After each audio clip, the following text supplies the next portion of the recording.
All right, this is this is my Hypertufa project for today. My new cement mixer, my new old cement mixer. My old one gave up. The motor got filled up with seawater when the house flooded. Hypertufa is a mixture of perlite or vermiculite, whatever you happen to have. I ordered this. This bag was about, I don't know, $35 or $40. This they use this for all kinds of stuff, including like plants. You know, like when you go to the nursery and you get some plants, and in the plants there's like little white specks that look like styrofoam. Well, this is it. It's very light. Okay. This is peat moss. I bought this specifically, although I do a lot of gardening type stuff. So here's the peat moss, which is also very light in comparison to cement. But I have this mortar left over, which is I'm not going to use for anything, so I figured that I'd use this. So we have equal third, a third, and a third. We want to mix it in a you know, so that it's a consistency that you can work with, but that will hold its own shape. And then this is what I'm intending on using. This is a bin that I bought. I use this for picking up yard trash and whatever. And of course my garbage men. If you put it, your yard trash has to be separated from your garbage. If your yard guys come first to collect your yard trash, and then the garbage men come, they'll pick up anything that happens to be out there, like your bin, and throw that out too. So I've lost about 3 or 4 of them. So now I paint on the side of them, "Don't take my stuff." All right, so I'm going to do the third and a third and a third, except I'm going to do like 2 scoops. I'm going to use this as my measuring thing. This is a I don't know, this is like a 2-gallon, yeah, 2-gallon bucket, and I'm going to, this, you should, incidentally too, you should actually, if this is outside and I have good ventilation, but you should protect your lungs from this stuff, because it's kind of caustic. Cement is very caustic. It can also burn your skin. So these are nitrile gloves. Let me do this.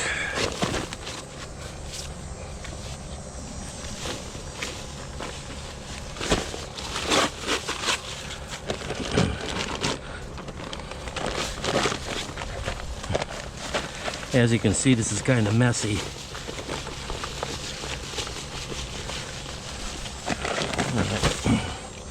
So there's one container.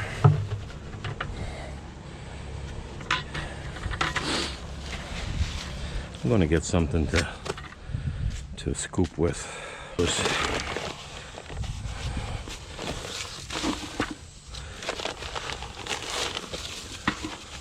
So here's 2.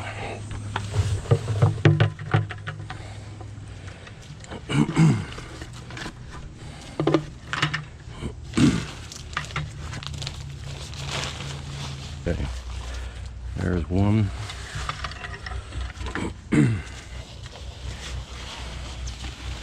There's 2.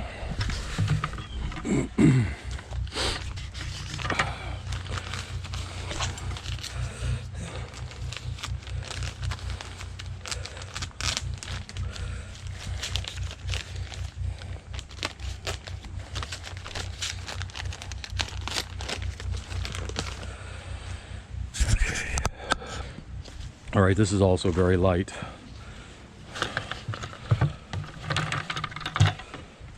So there's 1, 2.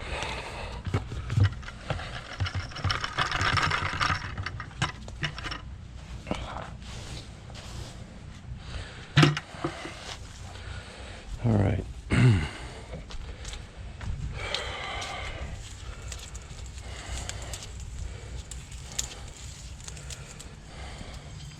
What I'm going to use for my release, I did an oil change on a car here. I'm going to use motor oil.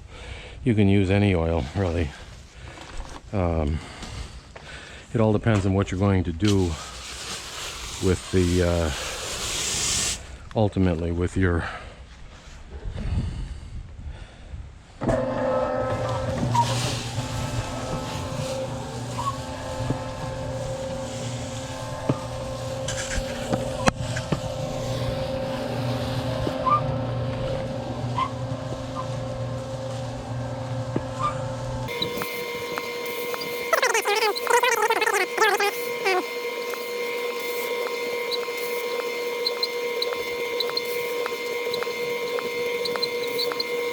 I just want to make sure. I don't want to get too much water in there.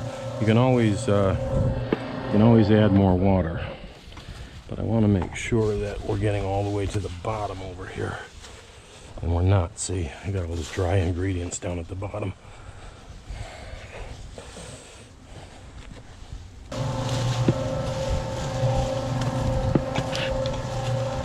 I'm thinking that this is probably about what we need. You can see it will form and it will hold its shape, and that's what we're looking for, because we're going to build this inside the mold that we set up to make as a pot.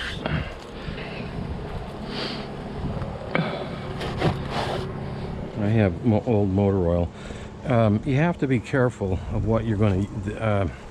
Some people use cooking spray. I guess that would work just fine. The key to it is that you want to release. You want something that's going to let go when you're ready to pop the mold off of your product, because you need to have a release in mold. Okay, but with motor oil, you know, I got a lot of motor oil. I can use all. This is all used stuff, and it really doesn't matter, you know, what you do with it. But if you're going to paint afterwards, which you may or may not choose to do, if you choose to leave it natural, then you don't have to worry about it, at least, you know, for some period of time. But oil will keep paint from adhering if you want to paint later, so you have to be careful of how much you use and what you use. But I'm just going to put a fairly liberal amount here, and I'm going to coat the whole inside of this with an old paintbrush.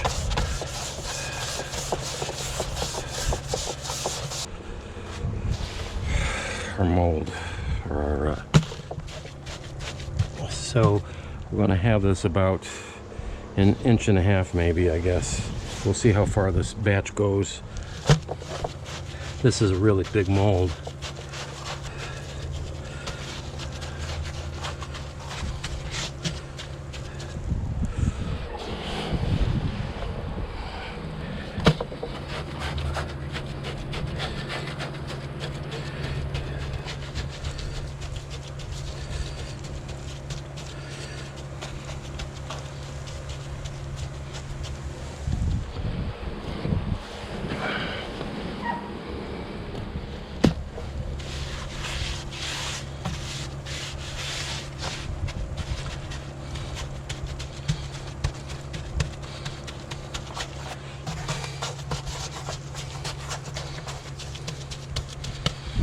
Okay.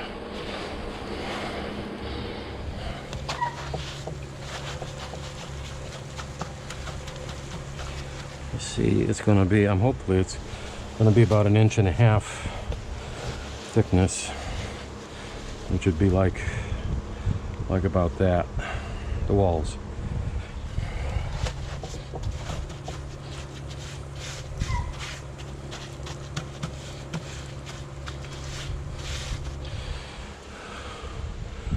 My neighbor rescues greyhounds from the racing industry in Florida, and they're actually nice dogs, but Jesus, so they're so annoying. No one's sitting outside wanting to get in, and just like a smoke alarm that needs batteries. Every 15 seconds the dog is whining to get back in the house. The problem is animals are usually on the wrong side of the door. It doesn't matter what kind of animal they are. If they're inside, they want to go out. If they're outside, they want to go in. And I'm down to one old cat now. When I moved here, I had 3 cats and a dog, all that were looking for a home. And they found me. Oh, softy. Okay, and I'm going to, incidentally, I'm going to leave kind of a round radius down at the bottom there, because I think it's a better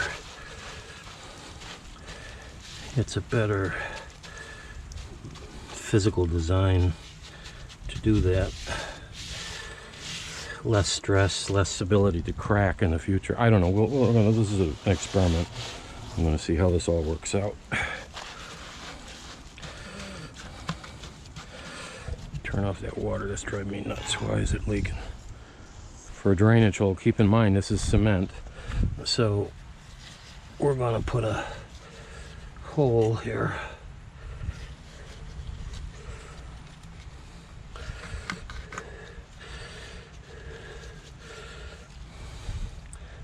And that will hold it open for us. Okay.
Oh, Jesus Christ.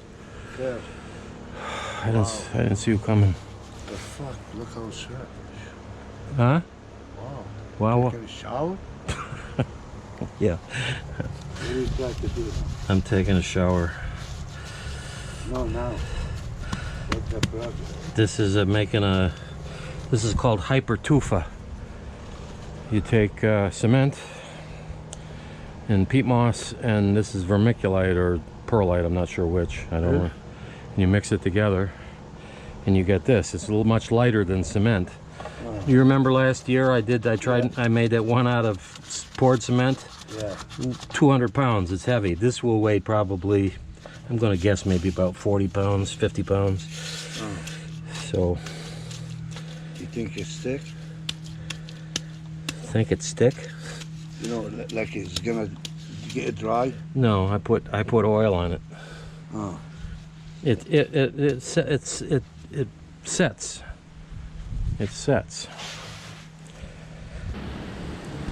So this was my first attempt, and I let my my project sit in the mold for, I guess it was 3 days, and I very carefully rolled it over and tried to dump it out, but I could tell that this was not going to hold together. And the reason that the little amount that I had left over, I had laid over here someplace, I guess is probably underneath the mold, but that wasn't holding together properly either. And the reason for that is that I used mortar mix that I had left over, rather than using the Portland cement that I also had. And mortar mix is Portland cement, but it also contains sand, so it doesn't have as much of a binding ability. And so I'm going to do it again, but this time I'm going to use the Portland cement, and I'm going to use less peat and the same amount of perlite or vermiculite, whatever I have here. I'm not sure what it is, but anyway, because I want more binding and less porosity, so that the mold will be stronger. And I think also because of the physical size that I'm trying to make in this thing, I think also I'm going to put some wire in the mix to let it hold together, and then let it sit for a longer period of time. So that's my next project. So I'll be doing that in the next day or two. My first failure, I got rid of all the evidence. I'm going to use, again, some old motor oil I got here to oil up the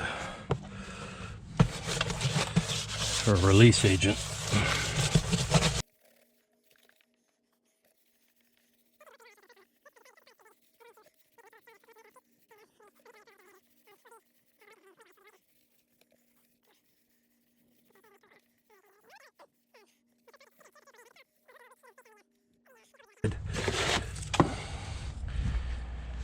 Thrown away anyway. So it seemed like 2 parts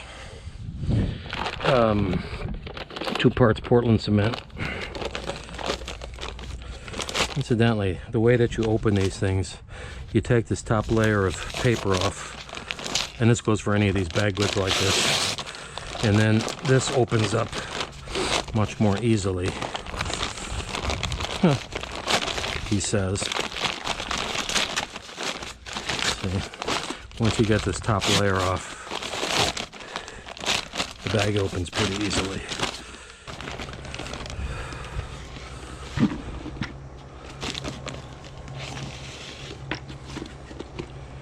You can tell the as opposed to the mortar mix that I tried using the first time, mortar mix is Portland cement, but it also includes sand, which is not a binder.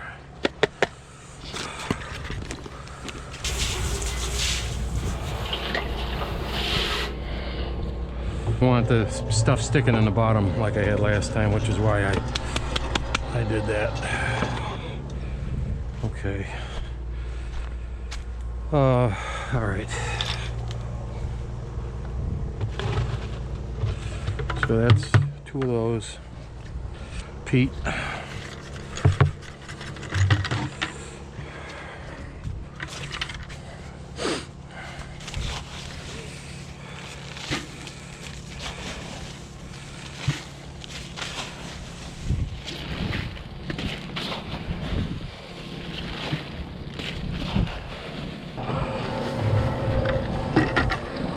And there's 2 vermiculite. So two cement, 1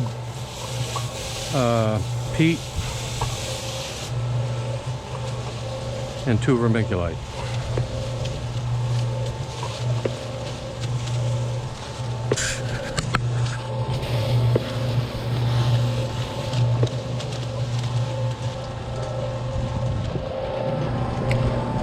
Let's just take a look at this.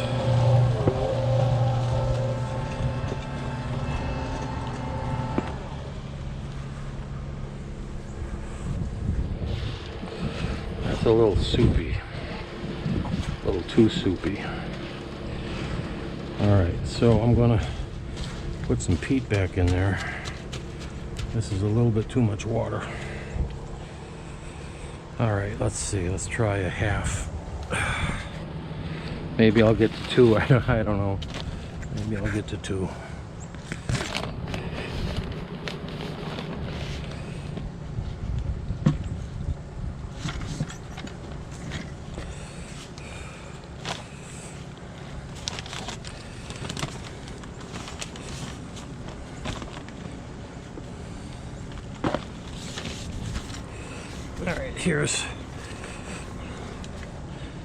that's about a half.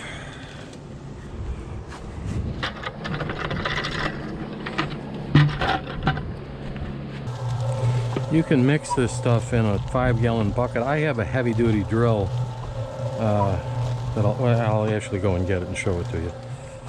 This is a this happens to be a DeWalt, but you know, there's different manufacturers, but it has to be, has double gear reduction. It's a very heavy duty, and to mix that mud you put a lot of strain on a motor, and so that this is geared down to allow you the torque that's required in order to mix it. But you can mix this in a 5-gallon pail. You don't need a mixer like this in order to do that.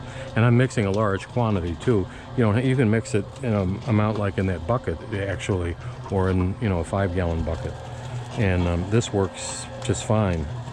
It's just I have the machine and it makes it a little bit easier on me, so, but you can use those anyway. And with a, you can buy those at they're about $10 for the beater bar. The drill is probably 150 bucks new, but you can find double gear reduction or what they call mud mixers drills on eBay or on Marketplace, or on you know, one of those sites, those for sale sites. Okay, and now we're going to start our pot.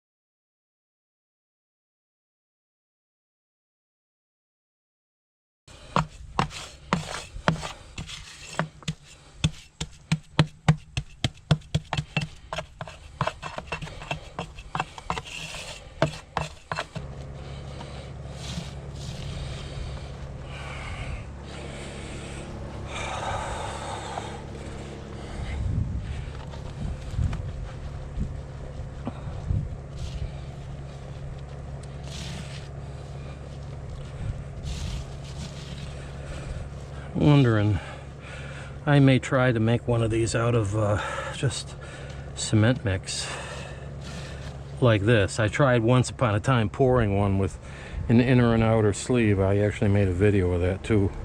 It was like a Chinese fire drill, trying to keep the inner sleeve, as I would pour in the cement, the inner sleeve wanted to float in the cement, and it was kind of comical, but it wasn't a lot of fun.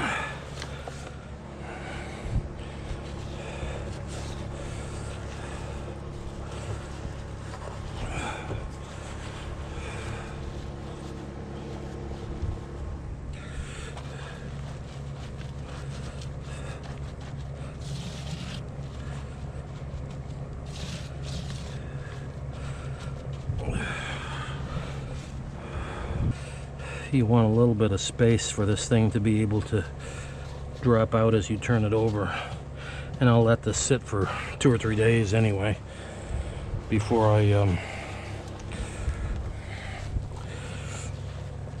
also I've mentioned before that cement does not dry.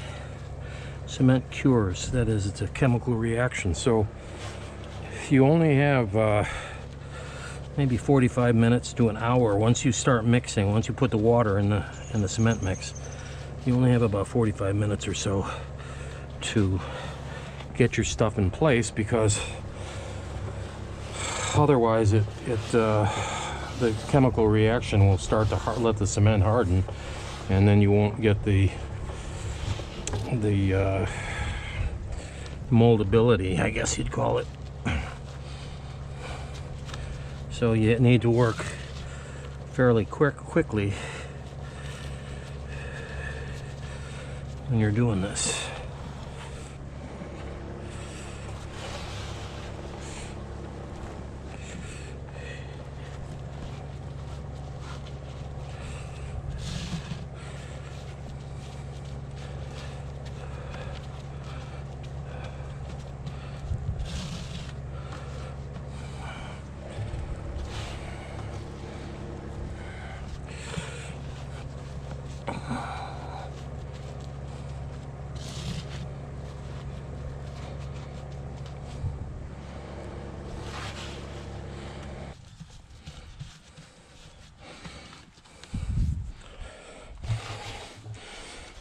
And with this little bit, whoops, with this little bit that I have left, I'm going to go down into that bottom and support that. Plus I'm going to look for any places which appear to be a little light.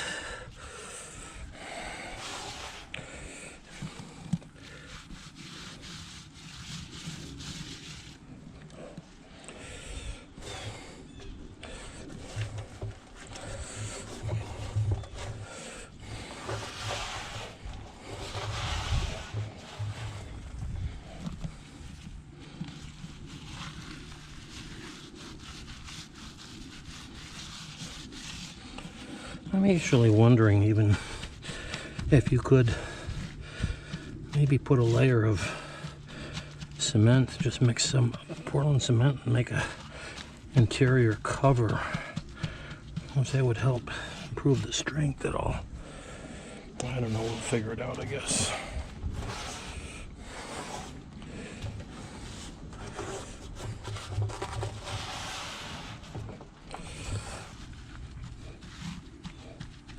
Okay, one last thing that we have to do here. We got to make a hole through the bottom, because you want to have a drain, at least one, so the water can get out when you're actually using this as a planter. You can put a piece of pipe in there, you can put a cork in there, you can do whatever you want, but since everything seems to be holding in place, I'm just going to use my finger and make an opening.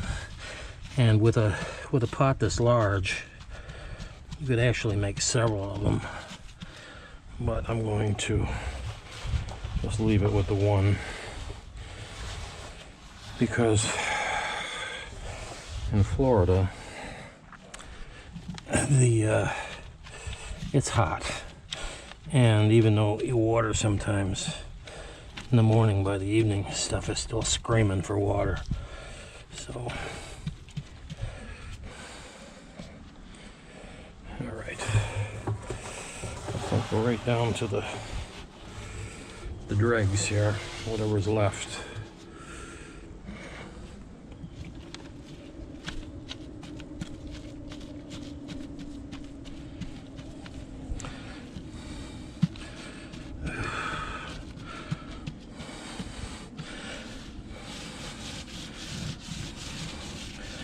And actually it looks pretty good. I was pretty good about keeping things uniform as I came up.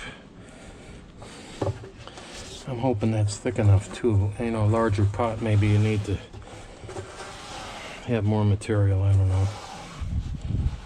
And the other thing that you can do with a pot this size is I could have put a wire like halfway up, maybe down at the bottom, halfway up, or maybe just halfway up and maybe up at the top, you know, where the most amount of stress is from moving the pot around, you know, picking it up and stuff like that, because these are not going to be tremendously strong. Once they go someplace, they're going to want to stay in that position. I don't expect that they're going to be, you know, be able to be moved around a lot. So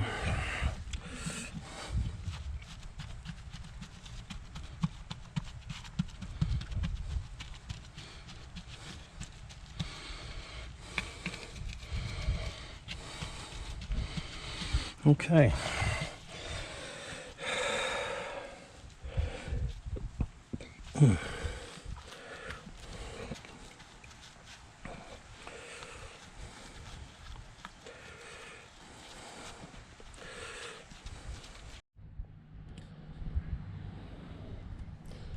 So I let the finished product sit in the container for 2 days, I guess, maybe 2 days. And I just undid it. Of course, I put all that motor oil on the inside of this thing, and you can see it didn't stick any place. And I was very careful to roll it over. And here is the finished pot. And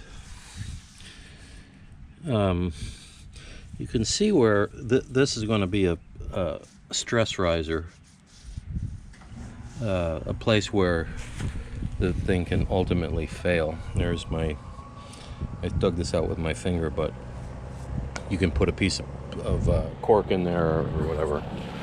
But all in all, it looks pretty good. So I'm going to let it sit out here and dry. What, you know, the cement itself is cured. There won't be any more curing, but there is some moisture residual left over in the in both the vermiculite and the peat moss. So I'm just going to let it sit out here for a few days, and then what I was told is because cement has such tends to be very base, that is alkaline versus acidic, that you need to sit and let it cure in the outside to release some of that. So I'll be putting water on it and trying to temper it so that ultimately I can take this out and put it out on the seawall probably, and fill this up and put plants in there of some kind. I'm not sure yet what, but anyway, that's the finished product, and it looks pretty good. I'm going to make another one. There's several more actually. I'll see how far the cement goes, but that was there was 4 gallons worth of dry cement and 4 gallons worth of perlite, and then about 3 gallons worth of peat moss overall to make that pot. So anyway, that's where we are, and I'll be doing more of this. Okay, so I've turned the pot over so that it's face up now, and you can see it's good and solid, unlike the first one that I made. But what happens is that in the when it's in the pot and you have the walls coming up here, it makes a sharp edge around the outside, and I didn't like that. So this is an old wood rasp that I have. It's just got heavy teeth, and I'm just going to knock the edge off here so that it doesn't cut you.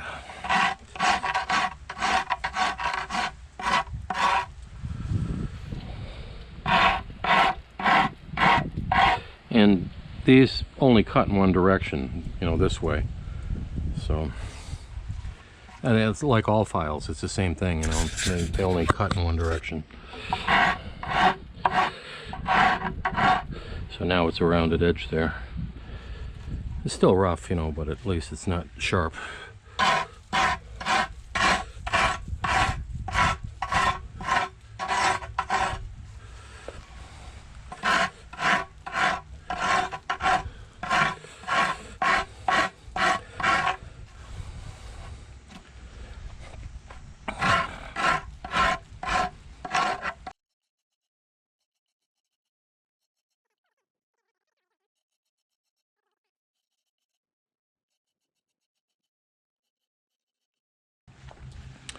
So that I think that pretty much covers it.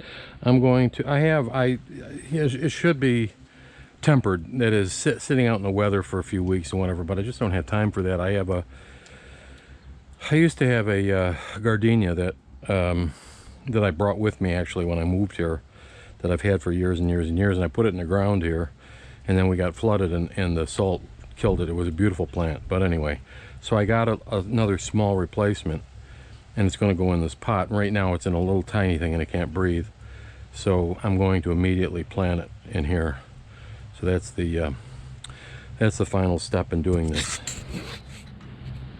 Okay, this pot incidentally only weighs maybe, I'm going to guess maybe about 40 pounds, I guess. And so I could carry it, but it's just easier to use your head.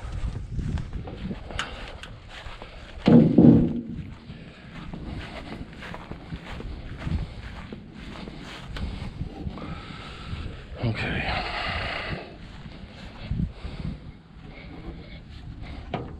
Oof, oof, oof, oof, oof.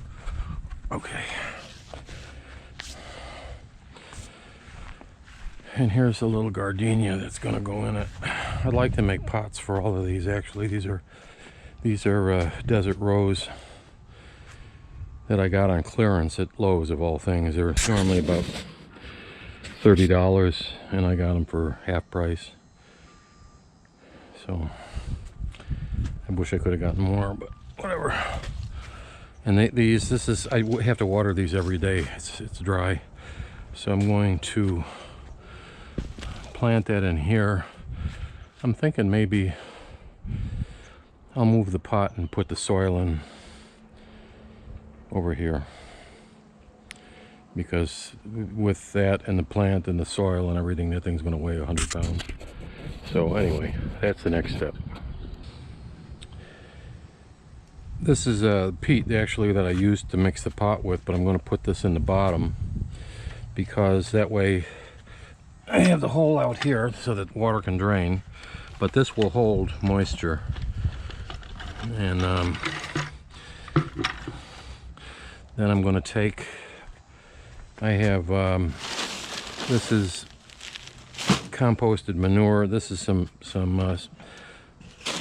native soil from around here. It's mostly sand. I'm going to mix those together underneath the plant, and I'm going to fill in around the plant with potting mix. We'll see how this works.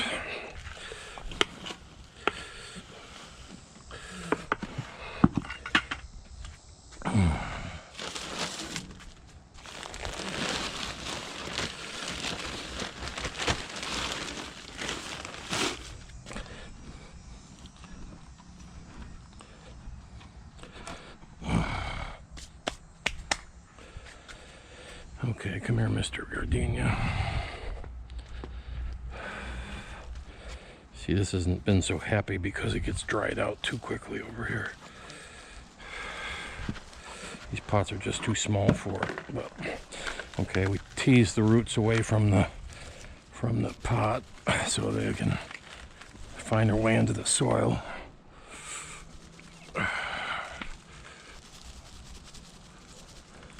Gently, gently. Okay.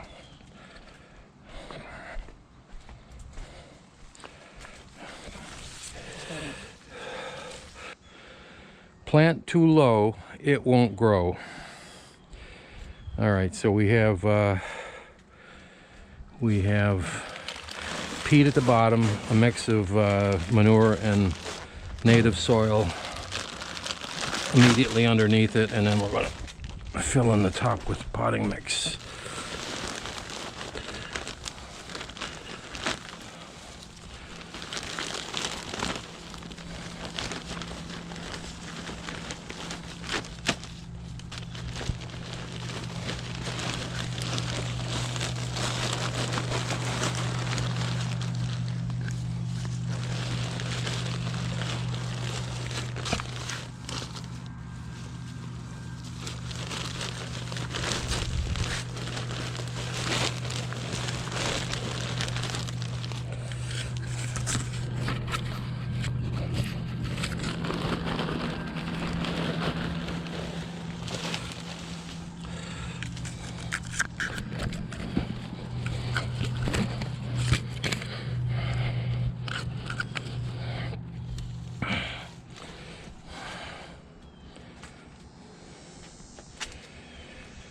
All right, I'm gonna put a little native soil on top.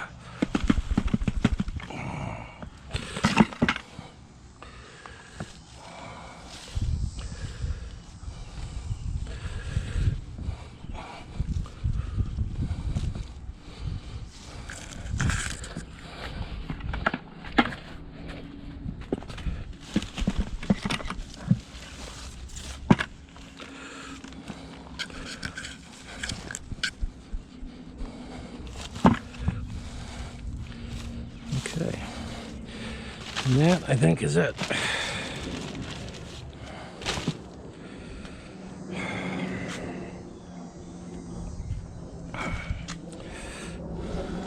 Yeah, see, this thing is really heavy now. So I'm going to pull off these leaves that are dying. I'm going to water it thoroughly, and we're done.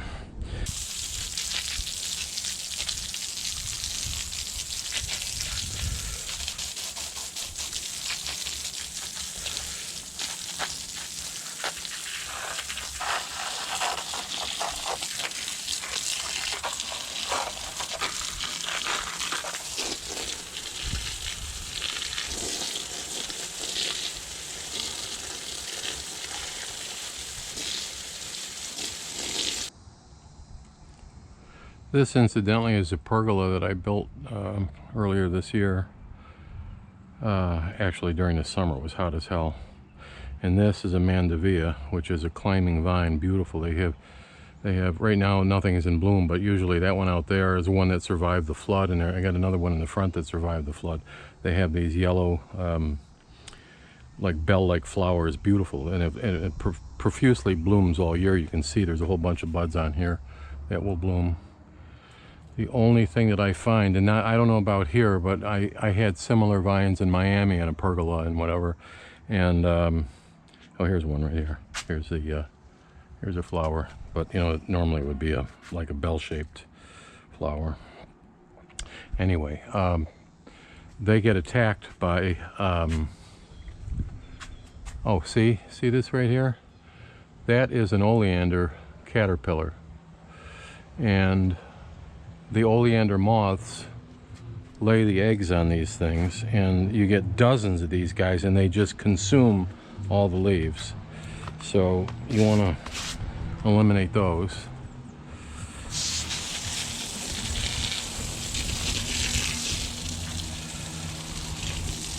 And this will eventually, I've got it started up over the you know, to go to the top, and then hopefully I've got some sun cloth covering the top right now to give it a little shade down here, because it's brutally hot on this side of the house in the morning.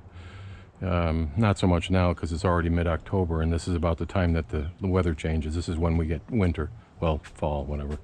So it's only going to be, you know, 80 some odd degrees today instead of 90 some odd degrees. And anyway, this will eventually cover this whole top, and it will be a natural sunscreen rather than the artificial one that I have here now. But you can see this has grown in only, I don't know, a month and a half, 2 months. It was a little tiny plant, and now it's already up that high. That one there I planted last year. It somehow managed to survive, but you see this is just this year's growth is all the way up, and it's like filling out. And the one in the front also was a larger plant. That also, I had like 6 of them. The only 2 that lived are this one and the one on the front. So anyway, also this is one of my favorite plants. This is sorry about the air conditioner. This is Song of India, Dracaena, Song of India, and it's always beautiful. Always looks like this. You never see brown tips on the ends of the leaves.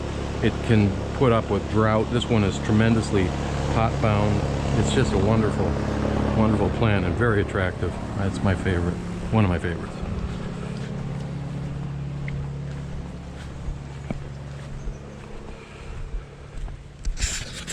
Okay, this is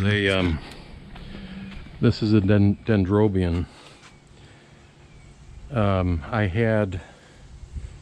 This was the only tree on the house. Well, there were 2 of them. There was this tree and one that was over where that palm is right now.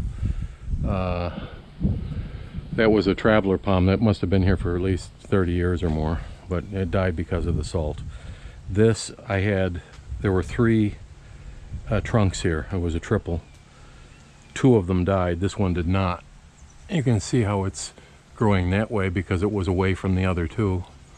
But hopefully it'll fill in on this side now that the others are gone. But I had to cut those down, and I had orchids on all of them. And this is what I've got left. This one that's still blooming.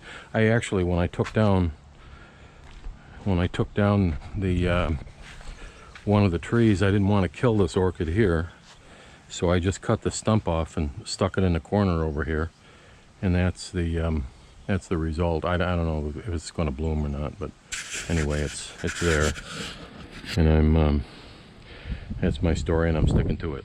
So, all right, again, like, comment, subscribe.